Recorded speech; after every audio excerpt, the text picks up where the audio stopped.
Sang Jin-Woo is the weakest young hunter, or at least that's what the paper and people say about him, and they have a good reason for it. After all, no matter which low-level dungeon Sang would go into, he would always come back injured one way or another. This was such an anomaly that our hunters started calling him the weakest hunter ever. While the main character's introduction was quite off-putting, Sang did give off a positive vibe when people started seeing his face in the lower-ranked dungeons, making our people feel brave enough to place their own life on the line to conquer an easy dungeon. But for Sang, it was not so easy, as he, with some minor injuries, only managed to successfully kill one measly goblin in that same dungeon. While admiring his results, he realized that this is not enough money for him to survive and support his family. When Sang was contemplating his life choices and how he had no other options but to continue his hunter career, he was left wide open. Therefore, he gets assaulted by a goblin, which results in him getting stabbed in the stomach, bleeding to death. But since there was a healer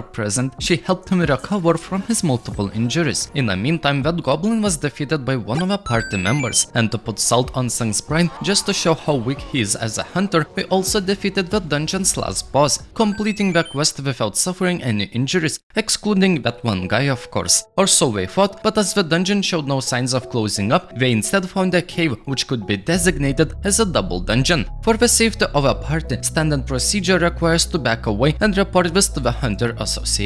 But with some light disagreements, the party decides to vote if they should go into that unknown cave. Sang, desperate for money to pay medical bills for his mother and college tuition for his little sister, had no choice but to accept the risk. Afterwards, we walked for 40 minutes and nothing happened until we saw a giant door. To survive in this situation, all we had to do is back away. To emphasize this point, Gun Hiko, the chairman of the Hunter Association, was just telling new awakened people that hunters have to risk their lives in dungeons every single time. Therefore, to survive in a dungeon is to always stay alert, never let your guard down, refrain from growing arrogant or careless. Gun's personal advice is to be both humble and afraid, which Sang's party did not even consider once when we saw a giant door. As we grew too arrogant with our powers, we opened the dungeon's doors without any hesitation. This is where the fun part begins, as this is the creepiest dungeon anyone has ever seen, so everyone must be extra careful. Or so you would think, but not a single party member is worried. Even when the orange-haired girl says that she saw the statue's eyes move, Sang, who has the best survival instincts, dismissed it as part of her imagination. Well, at least he paid the price of being careless when the dungeon's doors closed with a loud bang. This action creates tension, which caused our people to act irrational from all the stress they are experiencing. Therefore, the muscle-head person in a group decides to face this problem head-on by trying to open a door. Well, that did not end well for him, as he was cut in half by one of the statues stationed near the door. As the tension is rising, more people are starting to panic, except for one guy. Do you remember that one guy who dismissed the orange hair statement that the statue's eyes are moving? Well, he is now taking that statement rather seriously, compared to the other guy who asked if they should fight the statue who killed their ally in one shot. This half-panic, half-calm thinking made Sang realize that the biggest statue could also move. As he slowly looked at the statue's eyes, the statue made eye contact with Sang, which caused Sang's life to flash before his eyes. At that moment, he realized that everybody needed to get down, as the statue is about to shoot some laser beams through its eyes to the people who are still standing on their feet. Although it seems like a logical suggestion to get down, it does end up saving most of the people's lives. However, realizing how outclassed they really are, Sang starts to lose hope, realizing his imminent death. But since no follow-up attack came afterwards, the leader of a party thanked Sang for figuring something out, but Sang denies it and says that he sent something instead. Whatever it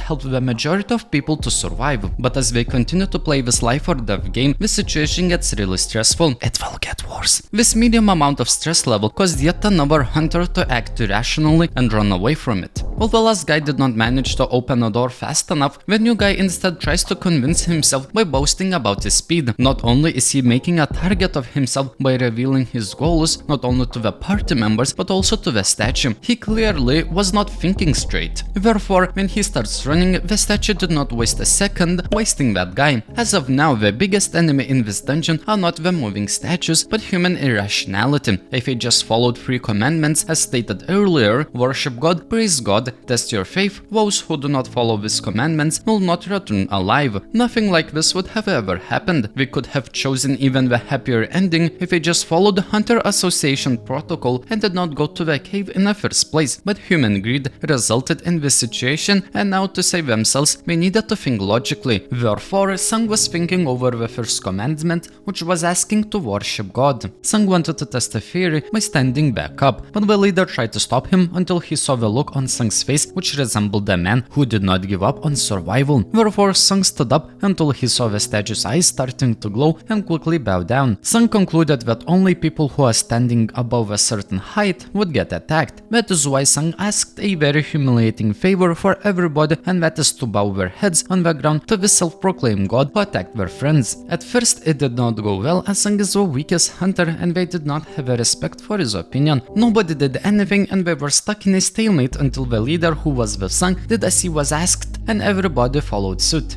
After the worship commandment was accepted, the statue started creepily smiling, sending chills to hunters. Green Jacket assessed the situation and had enough bravery or stupidity to stand up first. This Green Jacket guy said that he has 2 kids waiting for him back home, so I'm not even sure why he decided that standing up first was a good idea. But after nothing happened, everyone else stood up too. Hunters were overjoyed, not by the fact that they completed the first trial, but that the entire trial was finally over. But Sung, being level-headed, knew that that trial was not over. That is because 2 more commandments were left to complete. Therefore, for the second test, the biggest statue starts walking towards the humans. Sung, after analyzing the second commandment, says that the next step is to praise God. While the majority of hunters were not sure how to do that, some religious dudes started praying to the statue, but Sung instantly realized that this prayer did not apply to this god. Therefore, he got an F, which stands for foot in this test.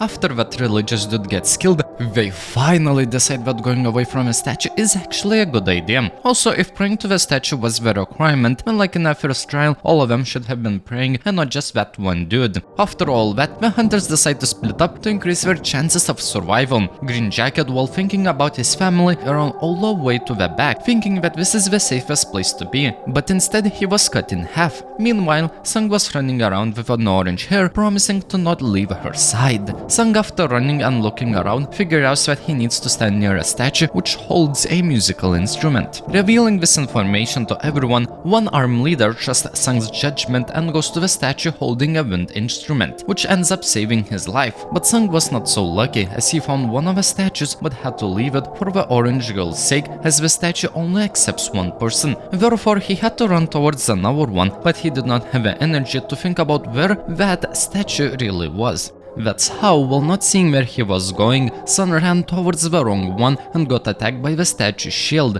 When Sung lost his leg and was bleeding to death, he realized that he was finally at the edge of a life and death struggle in which he could finally lose. Sung's will to live was so strong that it was even visualized of him playing tug of war, tugging his life on a single thread of life. Yet at this very moment, it looks as if it's about to snap. He called out to whatever god would listen to, and finally he made it to the singing statue, ending the second phase. Sung's actions even made the statue angry at his persistent will to live, as he went back to his throne. Afterwards, the orange-haired girl ran towards Sung and discovered that his right leg was cut off. She tried to use her healing magic on him, but it was hopeless and also very dangerous, as she was experiencing mana depletion, which caused her whole body to bleed. But she continued to heal Sung, even if it had cost her own life. But after she could not regenerate his leg, she stopped the process, and after a short break, she then started walking like nothing ever happened. Anyway, after this bloodbath, only 6 people were left from a 13-member party. While we had some time to spare, we started to blame each other for their own mistakes, which is a typical reaction for humans. Meanwhile, the statue summons the altar in the middle of the arena. Sung explains that the statue is asking for a sacrifice to prove their faith. It did not take long for someone to make a first move. From all the stress the old man was experiencing, he finally loses it and draws his sword to the leader, asking to sacrifice himself for accepting the party's choice of going to the cave. Feeling guilty, he accepted the consequences of his own actions and walked towards the altar. While Sung would have not agreed to this decision, he also knew he was powerless to change their opinion, not to mention they could also put Sung, or even worse, the orange-haired girl, as a sacrifice. Therefore, he stayed quiet for her sake. When the leader went to the altar, it ignited an orange flame. After nothing happened, Sung started to wonder if a sacrifice is not the key. Therefore, Sung asked to be carried right next to the altar to see what would happen. When the orange jacket asked if they would die, Sung instantly replied that hypothetically they shouldn't. Sung is putting a lot of trust and hope into zone deduction skills, but since all the hunters did not know what to do next, they accepted Sung's request and carried him near the altar, which in turn 3 more orange flames started to burn. Sung wasn't sure what to do with this information, therefore he asks the leader if he could wait here to be saved instead of risking their own lives completing the last trial. The leader states that today is the 7th day when this gate was open. That means if they were to wait here, the statues are going to be mobilized before the rescue team does. The hunter's real job is not only to collect materials, but also to defeat the dungeon's last boss in less than 7 days. If they can't do that, then there's going to be a dungeon break in which all the monsters in a dungeon can get out. That is why if the 6 of them fail this trial, all the statues are going to be set loose to the general public.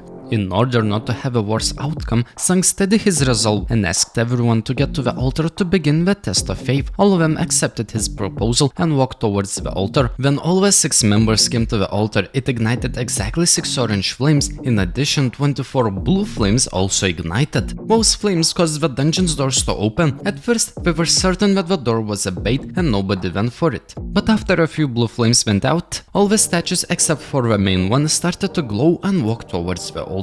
This action caused hunters to panic even more. At that moment, they probably started thinking that those open doors don't look so bad as an escape option when they do not have anywhere else to go. But Sung quickly figured out that you need to look at the statues to stop them from moving. Revealing this information, all the statues stopped moving, but the creepy atmosphere while looking at the statues was too much for an older woman to handle, therefore she ran away from the altar towards the open doors, which caused 1 orange flame to go out. But at that moment, the biggest problem arrived when she escaped successfully and the door started to close a little. With this new information, the purpose of testing your faith was finally revealed. Sung, analyzing past commandments, realizes that the open doors are a trap offering false hope in a wake of terror, and to prove their faith is to resist the temptation to run. One promised a guaranteed survival for their own lives, and the other unclear hope that completing the trial would finally set them free. Between the 2 options, the one with the least resistance is the one all the humans are considering choosing, even if it means sacrificing hours to achieve it. Sung, realizing this, tries to persuade all hunters who were left that staying together is the right option. But if they were to choose to stay at the altar, then they would need to trust that everybody else would choose the same option while keeping an eye on the statues. But it was a hopeless request as the orange jacket chooses to throw Sung on the ground and run away. This action made the old man consider running too, but Sung had to convince him that staying here was still the better option for everyone to survive, and also because the circle would have blind spots if less than 4 people were left. Now that Sung mentioned it, I think it could mean that those giant statues are a lot scarier than we actually imagine. It could mean that you have to always make eye contact with one of them or they start moving again. If those statues actually stood put in their peripheral vision, then none of the hunters would have actually felt cornered enough to run away. I mean, hunters at first did not even consider running when the doors first opened. But when the statues started moving, they changed their minds rather quickly. Therefore, those moving statues must be the most stress-inducing source in this dungeon hunters have to overcome if they all want to survive. Realizing that they had been caught between a rock and a hard place, they had to choose between 2 very unpleasant courses of action. They conveniently did not have enough information to trust Sung's judgment that staying here would guarantee their own survival, even when Sung claimed that staying here would let everyone escape too. All they had to do is put their eyes on the statues and wait until the blue flames were gone, when they could just walk right out of here. But it was not 100% reassuring, as the statues were always moving towards the hunters, despite their best effort to keep them at bay. Not to mention that in their minds there could also be a chance that the doors would close completely and they would be trapped inside this room until they die. Well, that is a convenient excuse to abandon human empathy and only think about themselves. It becomes even more depressing when the old man gives a speech about how a weakest hunter is the reason we were able to make it this far. But the old man was still not convinced that staying here would guarantee his safety when his family was waiting for him at home. That is why he chose to escape escape like the others. This enrages Sung, proving that he's hopeless to make our people follow his theories. This is how the group became even smaller until 3 people were left at the altar: Sung, orange hair girl, and one arm leader. It's amazing that the orange hair girl is the one who's staying behind, and that is because she actually believes in Sung, while also being the reason she's physically and mentally still alive. As for one arm leader, he chose to follow Sung's plan of his own volition. But as the time passed, they realized that successfully stopping moving statues with 3 people is now a pipe dream. That is why they also had to seriously consider running away, even if they didn't want to. But deciding who should stay behind was not easy. They were under the impression that at least one person has to stay behind to leave the doors open for everyone else to escape. Therefore, the leader tries to sacrifice himself for Sung's and orange hair girl's sake, but when her legs gave out, she no longer could carry Sung with her. Therefore, they had to reconsider their plan. Sung weighed all of his options, even the terrible ones like leaving the orange hair girl behind, but that would leave Sung with a huge burden on his conscience, as she has saved him multiple times with her healing magic and now she's unable to move. But even if Sung becomes one of the survivors, he would still be unhappy. As he's still missing a leg, he couldn't become a successful hunter anymore, not that he had a chance in the first place. The only option left is to sacrifice himself, in which his mother and sister would receive life insurance payout from his own death. The leader accepts his proposal, but the orange hair girl objects to it and tries to sacrifice herself instead. Sung rejects her idea and gives the only crystal he managed to get in this dungeon. Sung tries to lighten the mood by talking about dinner plans this evening, but they do not have enough time to discuss it. Therefore, the leader knocks her out and carries her through the door, leaving Sung behind. Basically, all 3 of them tried to sacrifice themselves for the other's sake, which is why they were the only ones left at the end. But that did not mean that Sung could accept his own death. He was very angry and glad at the same time that he was the one to be sacrificed. While being desperate for a second chance at life, his contradiction to his resolve makes him fight until the bitter end. But that attempt was futile as he was being tossed around, or more accurately to say played with. However, this delay in Sung's execution caused the last blue flame to finally disappear, thus completing a secret quest called Courage of a Weak, granting him the qualifications to become a player. However, a mysterious force threatens to stop his heart if he doesn't accept the offer. Desperate for a second chance at life, Sung accepts it without considering the consequences of his own actions and passes out.